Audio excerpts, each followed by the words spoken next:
Então vamos lá.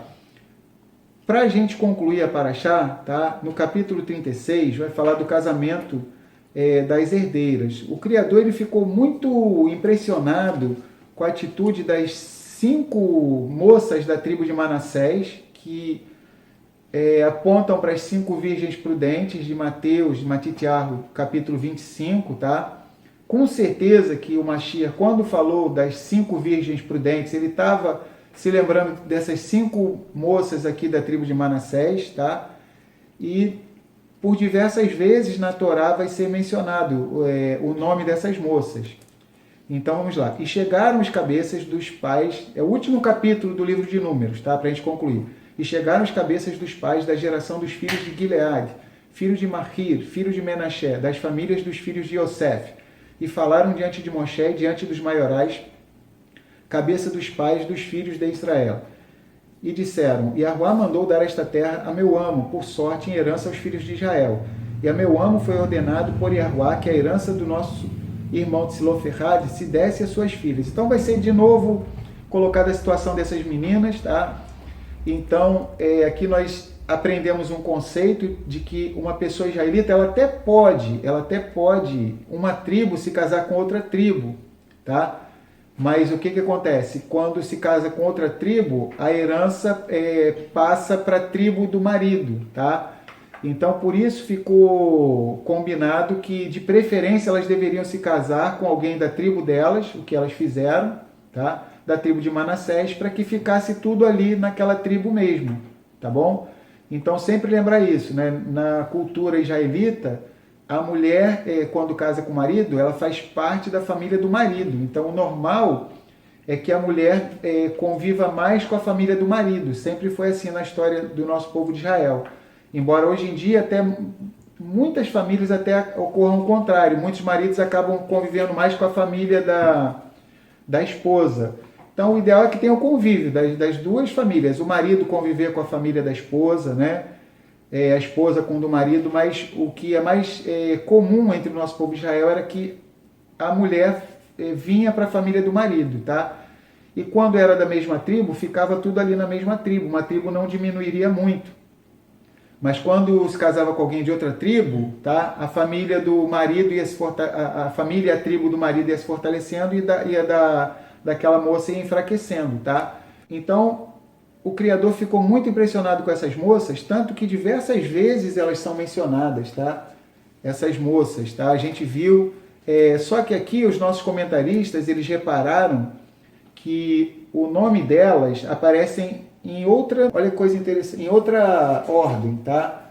Olha que coisa interessante. Se vocês forem reparar, por exemplo, no capítulo 27:1, vamos lá no 27:1, que essas moças vão ser mencionadas, tá? Números 27:1. Aí vem falar aqui, primeiro vai ser mencionada Marlá, depois Noá, Roglá, Milcá e Tirtzá, tá? Aí elas vão ser mencionadas mais para frente, elas são mencionadas de novo, tá? Essas moças são mencionadas e o que acontece? Aqui a gente percebe que o nome delas está em outra ordem, tá? Então vamos lá. No 27:1, eu achei a outra passagem. No 27:1 fala e no 26:33 também, tá? Marlá, Noá, Roglá, Milcá e Tirtzá. Ou seja, no 26:33 e no 27:1 é a mesma ordem. Só que no finalzinho de Números, no 36:11, a ordem é diferente, tá? Então é Marlá, Tirtzá, Roglá, Milcá e Noá. Ou seja, vocês estão reparando que a ordem é diferente. Se vocês forem ver aí, a posição do nome de cada moça é diferente. E isso não passou despercebido para os nossos comentaristas, tá? Então vamos lá. A Escritura Sagrada relaciona aqui as filhas de Tzlofehad de acordo com as suas idades, a partir da maior. Esse é o comentário do Rashi, que é um comentarista bem conceituado em Israel, tá?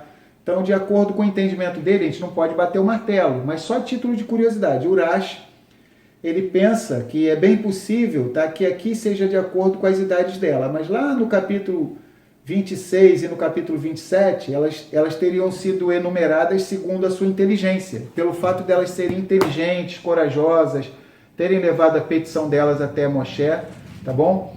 E uma coisa bem interessante também, a gente vê que, por exemplo, a gente tem que prestar muita atenção na Bíblia quando a gente lê. De vez em quando vocês vão ler Moshe e Aharon, né? Aí de vez em quando é Aharon e Moshe. Ou seja, a gente presta atenção, tem algum significado ali, tá? Na ordem dos nomes. Por que uma hora é de um jeito, outra hora é de outro?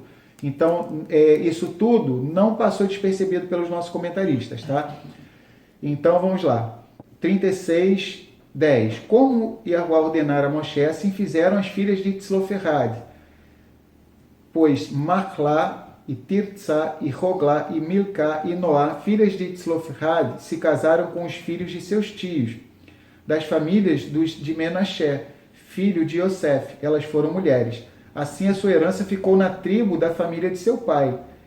Estes são os mandamentos e os juízos que mandou Yahuwá pela mão de Moshe aos filhos de Israel, nas campinas dos Moabitas, junto ao Jordão de Jericó.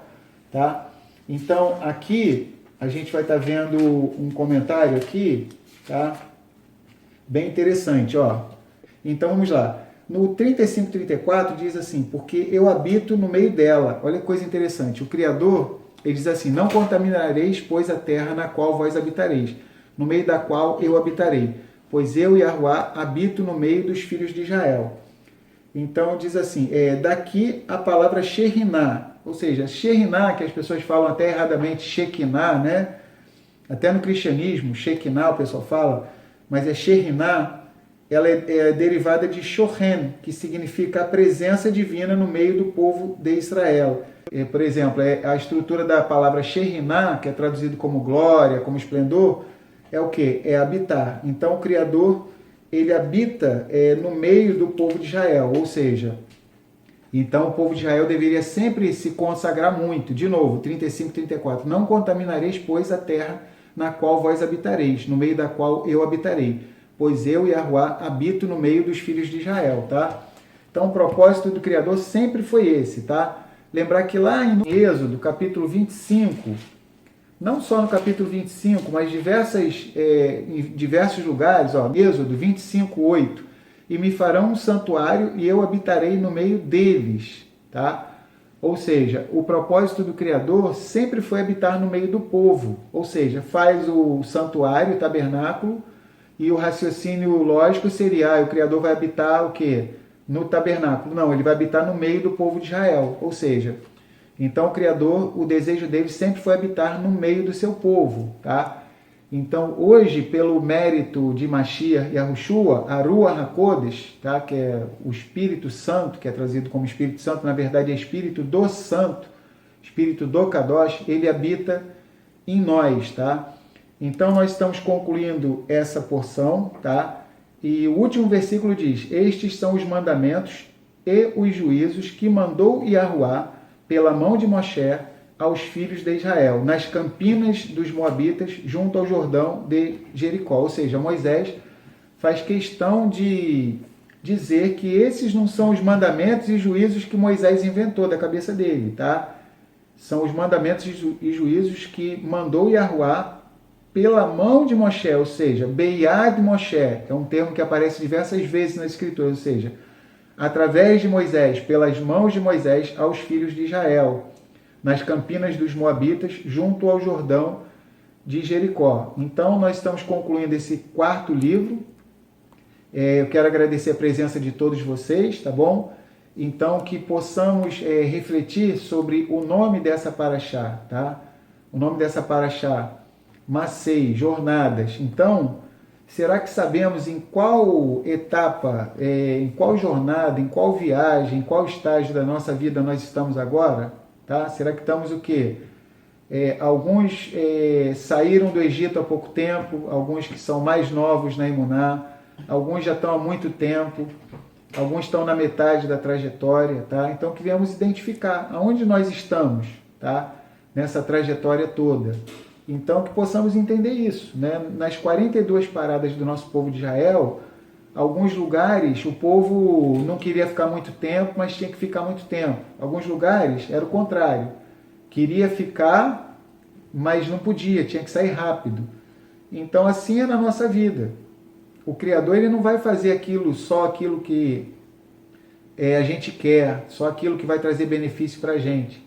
Então, se o que a gente quer estiver alinhado com o padrão dele, com as coisas do reino dos céus e com as coisas do povo de Israel, então fica mais fácil ele ouvir a nossa oração. Então, que possamos identificar, tá? Que venhamos prosseguir. Está perto o retorno do Messias, ele já está, assim como a gente está vendo aqui no finalzinho do livro de Números, tá? Só para vocês terem ideia, vai entrar o Deuteronômio no Shabat. O Deuteronômio foi escrito num período histórico de cerca de 30, 40 dias, tá? Para vocês terem ideia, tá? Então foram os últimos dias de Moisés, o livro de Deuteronômio. No finalzinho do livro de Números, o povo já está quase entrando na Terra Prometida. E é a nossa situação agora, tá? Nós já estamos quase entrando na Terra Prometida. Em breve o Mashiach vai retornar e vai nos introduzir na Terra Prometida. Então possamos aguentar mais um pouco, tá? O povo aguentou lá no deserto, tá? Chegou um momento que caiu a ficha, teve que entender. Então que a gente venha entender. Isso aqui não é Beto Carreiro World, não é Disneylândia, não é parque de diversões, tá? O Mashiach não falou nada disso. Ele falou o quê em João, em Yohanan 16? No mundo tereis o quê? Aflições, mas tem de bom ânimo, eu venci o mundo. Ele não falou, no mundo vocês vão ter diversões, parque, isso aqui. Não. No mundo tereis aflições, mas tem de bom ânimo, eu venci o mundo. Isso aqui é um lugar de passagem. O deserto não é o lugar definitivo para o povo de Israel. Tá? Em Israel se diz que Elohim educa os seus filhos no deserto. Mas depois que são educados no deserto, o quê? Eles vão para a Terra Prometida. É o que vai acontecer com cada um de nós, tá bom? Então nós estamos concluindo. A Isabela está perguntando se os 5 primeiros livros foram escritos no deserto. Se os 5 primeiros livros foram escritos no deserto. Sim, os 5 livros foram sim, tá? O livro de Gênesis, na verdade, Moisés, vamos dizer assim, ele foi pegando... Compilação de vários escritos. Né? Isso, compilações, coletâneas de vários escritos, tá? E foi colocando em ordem, de acordo com o que o Criador foi falando para ele, tá? O livro de Gênesis, que ele não era nascido, e os outros 4 livros ele foi escrevendo no deserto. Mas até o Gênesis mesmo ele não vivendo na época do Gênesis, ele escreveu no deserto. E alguns acham até que a gente não pode bater o martelo, mas alguns até acham que Moisés teria escrito o livro de Jó também. Mas a gente não vai bater o martelo, não vai dizer isso, tá? Então, nesse período aí que ficou no deserto, tá bom? Então, a gente está concluindo e vou pedir a Mary para puxar o Hazak. O que é o Hazak? Sempre que a gente acaba um livro da Torá, a gente fala Hazak, Hazak, Venit, Hazek, tá? Então, a gente vai dar as mãos, tá? Vou pedir o Davi e a Mary para chegar aqui mais perto. A gente dá as mãos às pessoas que estão na nossa casa. E o pessoal em casa se prepara, tá? Dá as mãos um ao outro, tá? Quando a gente for fazer o Hazak, tá? Que é Hazak, Hazak, Venit, Hazek. Vamos fazer 2 vezes. Força, força, que sejamos fortes. Mais um livro da Torá que concluímos, ficamos mais fortes. O Elícia está perguntando, mas como Moshe descreveu sua própria morte no Monte Moré? Isso aí, a gente vai chegar lá. Foi legal isso que o Elisha falou, né? Então, cenas dos próximos capítulos, tá? Então, alguns acham que o finalzinho, tá? No finalzinho, alguns acham que foi Josué, tá? E tem um significado profundo, que o Mashiach, que é Yahushua, o mesmo nome de Josué, ele é aquele que complementa as palavras de Moshe. Ele não vem destruir a Torá, ele vem plenificar, tá? Então, vamos lá. Assim como Josué, né? Que possivelmente concluiu o finalzinho de Deuteronômio. Então, pessoal, vamos dar as mãos ao pessoal que está aí, quem está em casa aí, com todo mundo da casa, dá as mãos. A Eliane falou que vai dar a mão para os anjos. Vai dar a mão para os anjos, isso aí, tá certo, é verdade. Então, vou pedir a Mary para estar puxando, tá? Vai lá. Vocês, na casa de vocês também, vocês falem, tá bom? Vamos lá. Hazak, Hazak, Venit, Hazek. Hazak, Hazak, Venit, Hazek. Foi um ensaio, agora é para valer, mais 2 vezes, vamos lá. Hazak, Hazak, Venit, Hazek. Hazak, Hazak, Venit, Hazek. Aleluia! Todarabá Yahuá. Nós concluímos mais um livro da Torá. Força, força e que sejamos fortes, tá? Então, Todarabá, muito obrigado pela presença de todos vocês, ó, israelitas corajosos. Olha só, essa hora aí, ó, vocês aí, ó, estudando a Torá, né? Então, é o povo mais abençoado, é o povo mais lindo que existe na face da terra. Então, legal. Obrigado pela presença de vocês, tá bom? E se vivermos e se Elohim assim permitir, no Shabat estaremos juntos, tá bom? Shalom para todos vocês, tá? Shalom, até o Shabat. Shalom, shalom. Shalom, Shalom. shalom, Shalom, shalom. shalom, shalom, shalom para todos vocês, tá? Shalom, Shalom, shalom. shalom, Shalom, shalom. Shalom, shalom, shalom lekulam.